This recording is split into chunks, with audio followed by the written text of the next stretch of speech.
YCP అధినేత YS Jagan సంచలన వ్యాఖ్యలు చేశారు. ఏపీలో ఎవరిది గొడ్డలి పార్టీ, ఎవరిది గెస్ట్ కల్చర్, ఎవరివి హత్యా రాజకీయాలంటూ చంద్రబాబును వైసీపీ అధినేత జగన్ ప్రశ్నించారు. హత్యా రాజకీయాలపై చంద్రబాబు సమాధానం చెప్పాలని డిమాండ్ చేశారు. ఆయన రాజిరెడ్డిని చంపింది టీడీపీ వాళ్లు కాదా, వైఎస్ఆర్ విషయంలో ఏం జరిగిందో అసెంబ్లీలో క్లిప్పింగ్స్ చూడాలి అన్నారు. ఎవరిదయ్యా గొడ్డలి పార్టీ అని చంద్రబాబు సీరియస్గా క్వశ్చన్ చేస్తా ఉన్నా. ఎవరిదయ్యా గొడ్డలి పార్టీ, ఎవరిదయ్యా గన్ కల్చర్, ఎవరిదయ్యా హత్యా రాజకీయాలు, ఎవరిది హత్యా రాజకీయాల సంస్కృతి అని అడుగుతా ఉన్నా. ఇదే చంద్రబాబు నాయుడు గారి సూటిగా. మా కుటుంబంలో ముగ్గురు, మా తాతగారు, మా నాన్నగారు, మా చిన్నాన్నగారు ముగ్గురు బలైపోయారు. మేం బాధితులం కానీ మాపైనే వీళ్ళు తప్పుడు రాజకీయాలు చంద్రబాబు నాయుడు గారు చేయిస్తారు. మా తాతగారు రాజారెడ్డి గారిని చంపింది ఎవరు అని అడుగుతా ఉన్నా చంద్రబాబు నాయుడు గారిని. టీడీపీ వాళ్ళు కాదా? ఈ ఘటన చంద్రబాబు ముఖ్యమంత్రిగా ఉన్నప్పుడు కాదా జరిగింది అని అడుగుతా ఉన్నా. 1999 అసెంబ్లీ ఎన్నికలకు ఏడాది ముందు 1999 చంద్రబాబు నాయుడు గారు ముఖ్యమంత్రిగా ఉన్నారు. మా తాతగారిని రాజారెడ్డి గారిని చంపారు. కేవలం నాన్నగారిని రాజశేఖర రెడ్డి గారిని పులివెందులకి కట్టడి చేయాలి అన్న ఒక్క రాజకీయ కోణంతో ఆ కేసులో దోషులను బరితెగించి హైదరాబాద్ తెలుగుదేశం పార్టీ సెంట్రల్ ఆఫీస్లో ఎన్టీఆర్ ట్రస్ట్ భవన్లో పెట్టి అధికార దుర్వినియోగం చేసి వాళ్ళని రక్షించినారు, జైలుకు కూడా పంపకుండా. మరి ఇది ఎవరిదయ్యా క్రిమినల్ బ్రెయిన్ చంద్రబాబు గారు అని అడుగుతాను. మా నాన్నగారి విషయంలోనూ అంతే.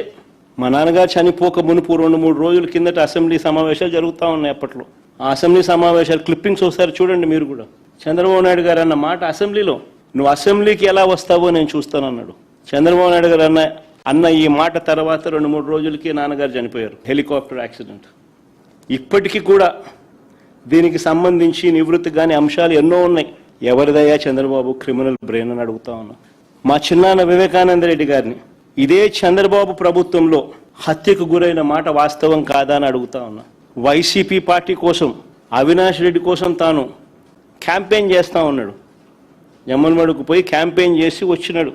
తానే వివేకం చిన్నానని హత్య చేశానంటూ సాక్షాత్తు టీవీలో, లైవ్ టీవీలో చెలరేగిపోయి విచ్చలవిడిగా మాట్లాడిన ఈ దస్తగిరి అనే వ్యక్తి, చంపిన వ్యక్తి, నేనే చంపాను అని చెప్పి విచ్చలవిడిగా చెలరేగిపోయి మాట్లాడాడు టీవీ లైవ్ షోలో ఈ దస్తగిరి అనే వ్యక్తి.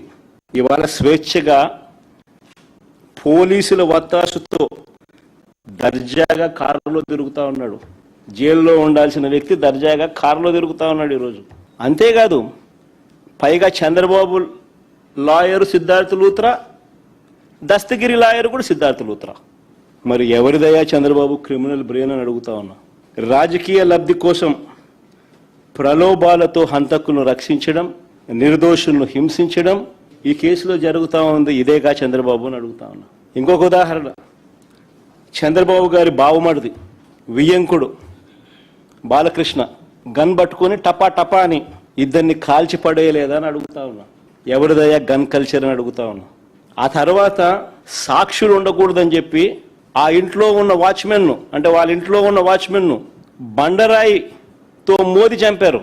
వాచ్మెన్ను కొద్ది రోజులకే, ఈ ఇన్సిడెంట్ జరిగిన కొద్ది రోజులకే ఇంకొక ఇన్సిడెంట్.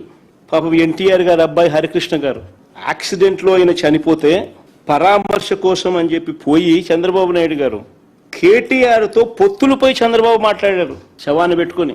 మరి ఎవరిదయ్యా శవ రాజకీయాలని అడుగుతా ఉన్నా. సొంత కూతుర్నిచ్చి రాజకీయ జీవితాన్ని ఇచ్చిన సొంత మామ, తండ్రితో సమానమైన ఎన్టీఆర్ గారిని వెన్నుపోటు పొడిచి సీఎం కుర్చీని, ఆయన పార్టీని, ఆయన గుర్తును లాక్కుని ఆయన చనిపోయేట్టుగా చేసింది ఎవరయ్యా చంద్రబాబు